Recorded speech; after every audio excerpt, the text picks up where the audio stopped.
Si je désire avoir accès à mes fichiers OneDrive directement du disque dur, est-ce possible? Certainement.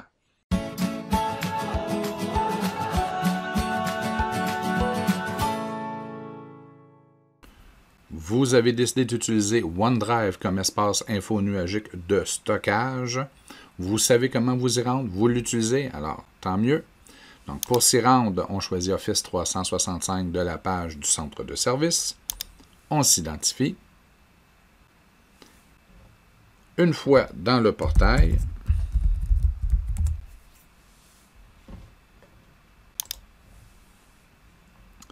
à gauche, vous aurez la barre d'outils et vous allez avoir accès à OneDrive, donc le nuage bleu.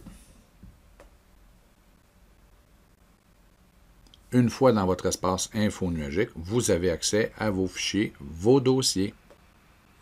Donc, vous pouvez, de n'importe quel appareil, accéder à vos fichiers, que ce soit une tablette cellulaire, encore un Chromebook, un PC, un Mac, il n'y a pas de problème. En version web, c'est accessible de partout, tant et si longtemps que vous avez accès à Internet.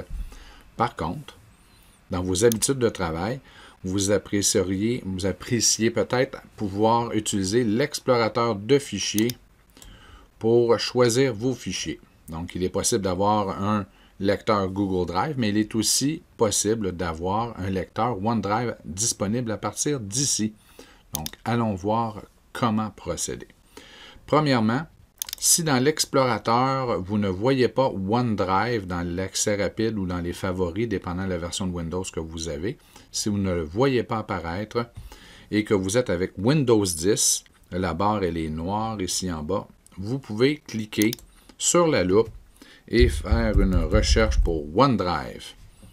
Si vous voyez OneDrive avec le nuage bleu apparaître, alors ça veut dire que vous n'avez qu'à cliquer sur celui-ci pour le configurer. Si vous ne voyez pas OneDrive, comme c'est mon cas en ce moment, OneDrive avec un nuage bleu, alors je devrais le télécharger. Pour ce faire, je vais dans mon OneDrive version en ligne, donc version web, et au bas de la colonne de gauche, vous avez obtenir les applications OneDrive. J'y vais. On me demande de démarrer OneDrive ou de télécharger. Donc, je pourrais essayer de démarrer OneDrive. Ça fonctionne à l'occasion, des fois non.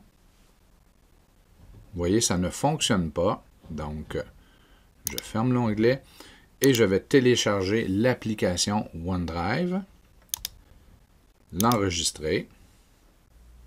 Le téléchargement devrait se faire assez rapidement. Une fois terminé, je vais démarrer l'installation de l'application OneDrive. Il est possible que vous voyez des phrases en anglais, ne vous en faites pas. Le tout va retourner à la langue française très rapidement.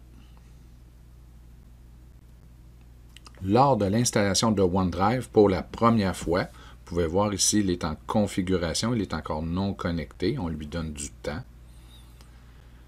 On vous demandera probablement de vous identifier, donc c'est votre adresse courriel scolaire ainsi que votre mot de passe. Le processus pourrait prendre entre 30 secondes et quelques minutes, dépendant de la rapidité de la connexion Internet ainsi que de la rapidité de votre poste de travail. Si vous désirez vérifier, vous pouvez toujours cliquer sur le nuage et peut-être que vous allez accélérer le processus. Et voilà, on ouvre la boîte. Vous pouvez même cliquer sur « Se connecter » au lieu d'attendre. Vous inscrivez votre adresse courriel.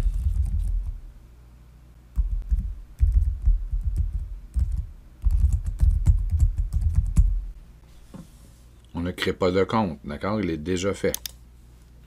On se branche. Vous entrez votre mot de passe. Et là, c'est suivant. Ne modifiez pas l'emplacement. Allez-y avec les emplacements par défaut. On va utiliser ce dossier. Je l'avais déjà installé auparavant. Je l'ai enlevé. Vous n'aurez pas cette fenêtre-là. Donc, on y va avec suivant. Et vous acceptez les paramètres par défaut. Suivant, suivant, Suivant. Là, on vous dit qu'il y a 3 façons de procéder. Donc, ça, on va le voir dans une autre capsule. Plus tard, vous pourriez dès maintenant télécharger l'application pour un appareil mobile, mais vous pouvez le faire plus tard.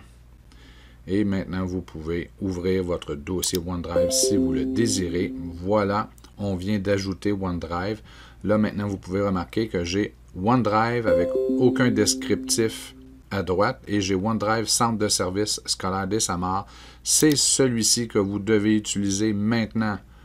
Donc, vous pouvez voir, si je reviens ici à la fenêtre, et là, ce sont les mêmes dossiers.